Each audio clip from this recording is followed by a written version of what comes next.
Hello दोस्तों, स्वागत है आपका कूल क्लास में। तो आज हम पढ़ेंगे हुमायूं के बारे में। अभी तक मुग़ल काल के अंतर्गत हम बाबर के बारे में पढ़ चुके हैं। अगर आपने वो वाली वीडियो नहीं देखी तो ऊपर आई बटन में आपको वीडियो का लिंक मिल जाएगा, या तो नीचे डिस्क्रिप्शन में आपको वीडियो का लिंक मिल जाएगा, आप वहाँ जाकर देख सकते हैं। अब देखो, हुमायूं का जो शासन काल रहा वो 1530 ईस्वी से 1556 ईस्वी तक रहा। ठीक है, अब देखो यहाँ पर थोड़ा ध्यान दीजिए। हुमायूं का जो शासन काल रहा वो दो समय कालों में विभाजित रहा। ठीक है, 1530 ईस्वी से 1540 ईस्वी तक इसका प्रथम शासन काल रहा, क्योंकि 1540 ईस्वी में क्या होता है, कन्नौज या बिलग्राम का युद्ध होता है, जिसमें क्या करता है, शेरशाह सूरी हुमायूं को बुरी तरह से पराजित करता है और उसके बाद हुमायूं चला जाता है सिंध। ठीक है, लेकिन 1555 ईस्वी में फिर से हुमायूं वापस आता है। ठीक है, और मात्र एक साल के शासनकाल के बाद 1556 ईस्वी में क्या होती है, उसकी मृत्यु हो जाती है। ठीक है, तो आइए बात करते हैं हुमायूं के बारे में। पहला पॉइंट आता है इसमें, बाबर का उत्तराधिकारी कौन हुआ, हुमायूं हुआ। ठीक है, बाबर का पुत्र कौन था, हुमायूं था, तो उसके बाद हुमायूं उसका क्या हुआ, उत्तराधिकारी हुआ। ठीक है, अगला पॉइंट आता है इसमें, हुमायूं का पूरा नाम नसीरुद्दीन मोहम्मद हुमायूं था। क्या था, नसीरुद्दीन मोहम्मद हुमायूं था। ठीक है, जैसे बाबर का पूरा नाम क्या था, जलालुद्दीन मोहम्मद बाबर था, उसी प्रकार हुमायूं का क्या नाम था, नसीरुद्दीन मोहम्मद हुमायूं था। ठीक है, हुमायूं की माता का नाम माहम बेगम था। ठीक है, क्या नाम था, माहम बेगम था। हुमायूं का जन्म 6 मार्च 1508 ईस्वी में काबुल में हुआ था। कहाँ हुआ था, काबुल में हुआ था। वह बाबर का सबसे बड़ा पुत्र था। ठीक है, बाबर कौन था, बाबर भारत में मुगल सत्ता का संस्थापक था। ठीक है, अगला पॉइंट आता है इसमें, बादशाह के रूप में हुमायूं का राज्याभिषेक आगरा में 29 दिसंबर 1530 ईस्वी को हुआ। कब हुआ, 29 दिसंबर 1530 ईस्वी को। ठीक है, तब उसकी आयु कितनी थी, 23 वर्ष थी मात्र। ठीक है, अब देखो, जब बाबर की मृत्यु हो जाती है 1530 ईस्वी में, तो उसके बाद मुगल साम्राज्य का अगला संस्थापक हुमायूं होता है। ठीक है, आगे बात करते हैं। आगरा की गद्दी पर बैठने से पहले हुमायूं बदखशां प्रदेश का सूबेदार था। ठीक है, कहाँ, किस प्रदेश का, बदखशां प्रदेश का सूबेदार था। आगे बात करते हैं, हुमायूं ने अपनी पिता बाबर की इच्छा अनुसार अपने साम्राज्य का बंटवारा अपने भाइयों के बीच कर दिया था। ठीक है, हुमायूं के पिता बाबर की इच्छा थी कि उसका जो साम्राज्य है उसके सभी बेटों में उसका विभाजन हो। तो इस प्रकार से जब बाबर की मृत्यु हो जाती है तो हुमायूं क्या करता है, अपने साम्राज्य का विस्तार अपने सभी भाइयों में करता है। ठीक है, अब देखो, जो उसका भाई था कामरान, उसको काबुल और कंधार प्रदेश का भार सौंपता है। ठीक है, जो अस्करी था उसको संबल प्रदेश का भार सौंपता है। मिर्जा हिंदाल को अलवर एवं मेवाड़ की जागीरें देता है। ठीक है, और सुलेमान मिर्जा जो उसका चचेरा भाई था उसे बदखशा प्रदेश का भार सौंपता है। ठीक है, इसी क्रम में आगे बढ़ते हुए हुमायूं की एक सौतेली बहन भी थी जिसका नाम क्या था, गुलबदन बेगम था। ठीक है, और इसने किस चीज़ की रचना की, हुमायूंनामा की रचना की। इस पॉइंट को आप याद रखें, जो उसकी बहन थी गुलबदन बेगम, उसने किस चीज़ की रचना की, हुमायूंनामा की रचना की। और इसमें किस चीज़ का वर्णन मिलता है, हुमायूं के जीवन का वर्णन मिलता है। ठीक है, आगे बात करते हैं। हुमायूं द्वारा अपने भाइयों के बीच अपने साम्राज्य का बंटवारा करना उसके असफलता का कारण बना। जो भी उसने अपने साम्राज्य का बंटवारा किया, हुमायूं की असफलता का सबसे बड़ा कारण था। ठीक है, अब देखो, कोई भी साम्राज्य अगर छोटे छोटे टुकड़ों में बढ़ जाता है तो उसकी जो शक्ति रहती है वो भी बढ़ जाती है, और यही कारण था कि बाद में हुमायूं को बहुत सारी असफलताओं का सामना करना पड़ा। ठीक है, आगे बात करते हैं। अफगान नेता शेर खां और गुजरात का शासक बहादुर शाह हुमायूं के प्रबल प्रतिद्वंदी थे। कौन, शेर खां। ठीक है, जो बाद में शेर शाह सूरी के नाम से प्रसिद्ध हुआ, और बहादुर शाह, गुजरात का शासक बहादुर शाह क्या थे, हुमायूं के प्रबल प्रतिद्वंदी थे, क्योंकि ये उस समय उभरते हुए शासक थे। आगे बात करते हैं हुमायूं द्वारा लड़े गए प्रमुख युद्ध के बारे में। अपने शासनकाल के दौरान हुमायूं ने कौन कौन से युद्ध लड़े, कौन कौन से अभियान किए, अब इसके बारे में हम पढ़ेंगे। सिंहासन पर बैठने के एक साल बाद उसने 1531 ईस्वी में कलिंजर पर आक्रमण किया। ठीक है, और कलिंजर पर आक्रमण करते समय कलिंजर का शासक कौन था, प्रताप रुद्रदेव था। अब देखो, जो प्रताप रुद्रदेव था इसके संबंध अफगानों से अच्छे थे। ठीक है, और इसीलिए हुमायूं कलिंजर पर आक्रमण करता है, क्योंकि जो मुगल थे उनके संबंध अफगानों से अच्छे नहीं थे। अफगानों को हराकर ही भारत में मुगल सत्ता की स्थापना की थी बाबर ने, तो इसलिए मुगलों के संबंध अफगानों से अच्छे नहीं थे।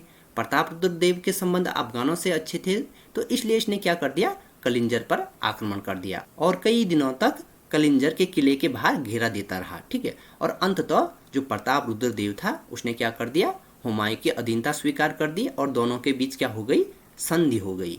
इस संधि में हुमायूं को अपार धन की प्राप्ति हुई और इसके बाद हुमायूं वहां से वापस चला गया।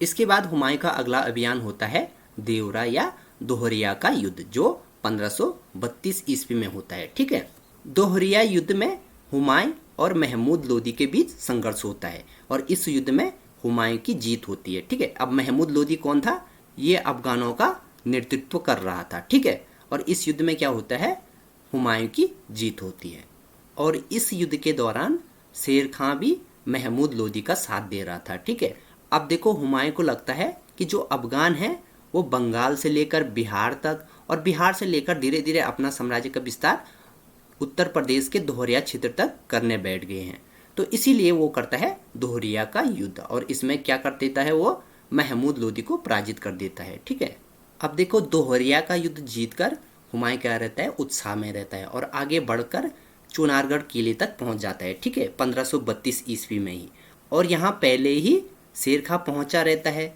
तो हुमायूं ने चुनारगढ़ के किले को जो शेर खां के अधीन था उसे लगभग 4 महीने तक घेरे रखा। ठीक है, और बाद में शेर खां ने हुमायूं की अधीनता स्वीकार कर ली और दोनों के बीच संधि हो गई।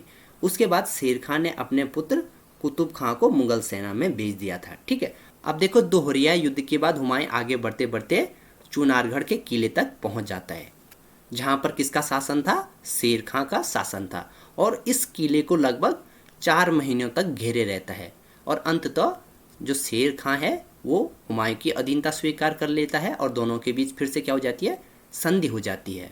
और इस संधि के बाद जो शेर खां या शेर शाह सूरी है वो अपने पुत्र कुतुब खां को मुगल सेना में भेज देता है। ठीक है, आगे बात करते हैं। हुमायूं ने 1533 ईस्वी में दीन पनाह नामक विशाल दुर्ग की स्थापना दिल्ली में की। ठीक है, किस दुर्ग की स्थापना, दीन पनाह नामक एक विशाल दुर्ग की स्थापना की। आगे बात करते हैं बहादुर शाह से संघर्ष। 1536-37 ईस्वी के बीच उसको क्या करना पड़ा, बहादुर शाह से संघर्ष करना पड़ा। ठीक है, क्योंकि बहादुर शाह और शेर खां उसके क्या थे, प्रबल प्रतिद्वंदी थे और बहादुर शाह कहाँ का शासक था, गुजरात का शासक था, एक उभरता हुआ शासक था। और इस संघर्ष के दौरान जो हुमायूं है वो क्या कर देता है, बहादुर शाह को पराजित कर देता है। अब देखो जिस समय हुमायूं बहादुर शाह के खिलाफ अभियान करता है तो उसी समय बहादुर शाह चित्तौड़ के शासक विजयादित्य के खिलाफ क्या कर देता है, उसको अपनी अधीनता स्वीकार करने के लिए विवश कर देता है। और इसी दौरान चित्तौड़ की जो रानी थी, रानी कर्णावती, वो हुमायूं से मदद की गुहार लगाती है, हुमायूं को एक पत्र लिखती है और उसमें राखी भेजकर हुमायूं से मदद की गुहार लगाती है। लेकिन जो बहादुर शाह जफर था वो भी हुमायूं को एक पत्र लिखता है और उसमें मदद न करने के लिए कहता है। बाद में जब बहादुर शाह जफर इस अभियान से लौटता है तो दोनों के बीच युद्ध होता है और जिसमें हुमायूं की जीत होती है। इस दौरान हुमायूं गुजरात और मालवा पर अधिकार कर लेता है, लेकिन 1 साल बाद गुजरात और मालवा उसके प्रभाव से मुक्त हो जाते हैं। इसी क्रम में आगे बढ़ते हुए हुमायूं फिर से चुनारगढ़ के किले पर अभियान करता है। कब करता है, 1537 से 1538 ईस्वी के बीच। हुमायूं ने फिर से चुनारगढ़ के किले पर अधिकार किया और साथ ही साथ आगे बढ़ते हुए बंगाल पर भी अपना अधिकार कर लिया। ठीक है, इससे पहले जब उसने चुनारगढ़ के किले पर अभियान किया था तो उस समय उसने क्या किया, सिर्फ वहां पर जाकर संधि कर दी। ठीक है, लेकिन इस बार उसने वो वाली गलती नहीं की और उसने चुनारगढ़ के किले पर अधिकार किया और वहां से आगे बढ़ते बढ़ते हुए बंगाल पर भी अपना अधिकार कर लिया। 1538 ईस्वी में हुमायूं ने बंगाल के गौड़ क्षेत्र का पुनर्निर्माण कराया था। ठीक है, गौड़ क्षेत्र का क्या किया, उसने पुनर्निर्माण कराया और उसका नाम बदलकर जन्नताबाद रखा। ठीक है, अब देखो जिस समय हुमायूं बंगाल अभियान पर था तो उसी समय जो हिंदाल उसका भाई था उसने आगरा में अपने आप को क्या कर दिया, एक स्वतंत्र बादशाह घोषित कर दिया। ठीक है, और यह खबर सुनते ही हुमायूं क्या करने लगा, बंगाल से आगरा की तरफ चलने लगा। ठीक है, आगे बात करते हैं चौसा का युद्ध। चौसा का युद्ध कब हुआ, 1539 ईस्वी में। 25 जून 1539 ईस्वी को शेर खां और हुमायूं के बीच क्या हुआ, चौसा का युद्ध हुआ। अब देखो, हुमायूं ने जब दोहरिया का युद्ध जीता तो उसके बाद आगे बढ़ते बढ़ते चुनारगढ़ के किले तक पहुंच गया, जहां पर किसका शासन था? शेर खां का शासन था। शेर खां के अधीन था चुनारगढ़ का किला। लेकिन हुमायूं ने क्या किया? उस किले को भी अपने अधिकार में ले लिया और बंगाल तक पहुंच गया। अब जब बंगाल में पहुंच गया तो उस बीच क्या होता है, आगरा में उसका भाई हिंदाल अपने आप को स्वतंत्र शासक घोषित कर देता है। अब हुमायूं लौट जाता है आगरा के लिए, और इसी बीच शेर खां और हुमायूं के बीच चौसा नामक जगह पर एक युद्ध होता है, जिसमें शेर खां की जीत होती है।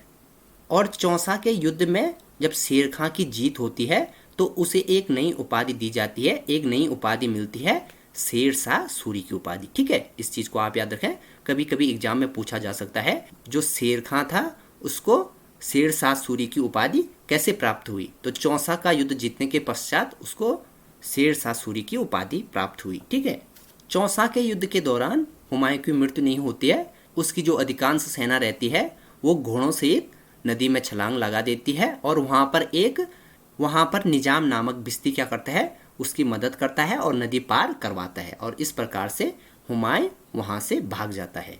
उसके बाद 1540 ईस्वी में कन्नौज या बिलग्राम का युद्ध हुआ। किसके बीच हुआ? शेरशाह सूरी और हुमायूं के बीच फिर से 1540 ईस्वी में कौन सा युद्ध होता है? कन्नौज या बिलग्राम का युद्ध होता है, जिसमें हुमायूं को शेरशाह सूरी बुरी तरह से हरा देता है। ठीक है, कन्नौज या बिलग्राम का युद्ध जीतकर शेरशाह ने बड़ी आसानी से आगरा और दिल्ली पर क्या कर दिया? अपना अधिकार कर लिया। अब जब कन्नौज और बिलग्राम के युद्ध में हुमायूं हार जाता है तो हुमायूं वहां से भागकर कहाँ चला जाता है? सिंध चला जाता है। ठीक है, आगे बात करते हैं। हुमायूं ने अपने निर्वासन काल 1540 से 1555 ईस्वी के दौरान हिंदाल के आध्यात्मिक गुरु सिया मीर बाबा दोस्त उर्फ मीर अली अकबर जामी की पुत्री हमीदा बानो बेगम से क्या किया? निकाह कर दिया। कब किया? 29 अगस्त 1541 ईस्वी को। अब देखो, 1540 ईस्वी में जब कन्नौज या बिलग्राम का युद्ध होता है तो हुमायूं भाग जाता है। कहाँ भाग जाता है? सिंध भाग जाता है। ठीक है, और इस दौरान वो हमीदा बानो बेगम से शादी कर लेता है। इसी हमीदा बानो बेगम से हुमायूं को एक पुत्र प्राप्ति हुई, जिसका नाम उसने क्या रखा? अकबर रखा, जो बाद में एक महान बादशाह बना। ठीक है, 1540 ईस्वी में हुमायूं भागकर सिंध चला जाता है और वहाँ शादी करता है हमीदा बानो बेगम से, और इससे उसको एक पुत्र होता है जिसका नाम वो क्या रखता है? अकबर रखता है। ठीक है, और इसी अकबर को जानते होंगे आप कि ये मुगल साम्राज्य के अंतर्गत एक महान बादशाह हुआ। आगे बात करते हैं। हुमायूं ने 1545 ईस्वी में कंधार एवं काबुल पर अधिकार कर लिया और शेरशाह सूरी से अपना साम्राज्य वापस पाने के लिए अपनी शक्तियां बढ़ाने लगा। ठीक है, 1545 ईस्वी में उसने क्या किया? कंधार और काबुल पर अधिकार कर लिया और फिर से अपनी शक्तियों को बढ़ाने लगा ताकि वो शेरशाह सूरी से अपना साम्राज्य वापस पा सके। इसमें पहला पॉइंट आता है, हुमायूं ने बैरम खां की सहायता से 23 जुलाई 1555 ईस्वी को पंजाब के सूरी शासक सिकंदर को हराकर फिर से दिल्ली की गद्दी पर अपना अधिकार कर लिया। ठीक है, अब देखो 15 वर्ष के बाद, लगभग 15 वर्ष के बाद हुमायूं फिर से दिल्ली का शासक बन गया। ठीक है, जो मुगल वंश था उसका शासक 15 वर्ष के बाद फिर से बन गया। 1540 ईस्वी में तो वो हार कर भाग जाता है, लेकिन 1555 ईस्वी में वो फिर से दिल्ली पर अपना अधिकार कर लेता है। आगे बात करते हैं। हुमायूं की मृत्यु 1556 ईस्वी में दीन पनाह भवन में स्थित पुस्तकालय की सीढ़ियों से गिरने के कारण हो गई थी। ठीक है, कब हुई इसकी मृत्यु? 1556 ईस्वी में। ठीक है, 1555 ईस्वी में इसने फिर से साम्राज्य को हासिल किया, लेकिन एक साल बाद इसकी मृत्यु हो गई पुस्तकालय की सीढ़ियों से गिरने के कारण। ये जो दीन पनाह भवन था इसका निर्माण भी हुमायूं ने ही करवाया था। कब करवाया था? 1533 ईस्वी में। ठीक है, और ये कहाँ पड़ता है? ये दिल्ली में पड़ता है। तो इस प्रकार से आज हमने हुमायूं से रिलेटेड जितने भी महत्वपूर्ण पॉइंट थे उन पे चर्चा की। अगर आपको समझ में आ गया तो वीडियो को लाइक करें, और अगर आपको समझ में नहीं आया तो एक बार जाके आप वीडियो को दोबारा देखें, और जहाँ पर भी आपको इम्पोर्टेंट पॉइंट लगता है आप इस चीज़ को नोट करते जाइए ताकि आपको अच्छे से समझ में आ जाए। तो इस प्रकार से हम मध्यकालीन भारतीय इतिहास के बारे में पढ़ रहे हैं। अभी तक हमने भारत में मुस्लिम आगमन कैसे हुआ, फिर सल्तनत काल का समय था जो उसके बारे में पढ़ा, उसके बाद विभिन्न धार्मिक आंदोलनों के बारे में पढ़ा, और अभी हम स्टार्ट कर रहे हैं मुगल साम्राज्य। और इसके अंतर्गत अभी तक हम बाबर और हुमायूं के बारे में पढ़ चुके हैं और आगे भी इस चीज़ को हम कंटिन्यू रखेंगे।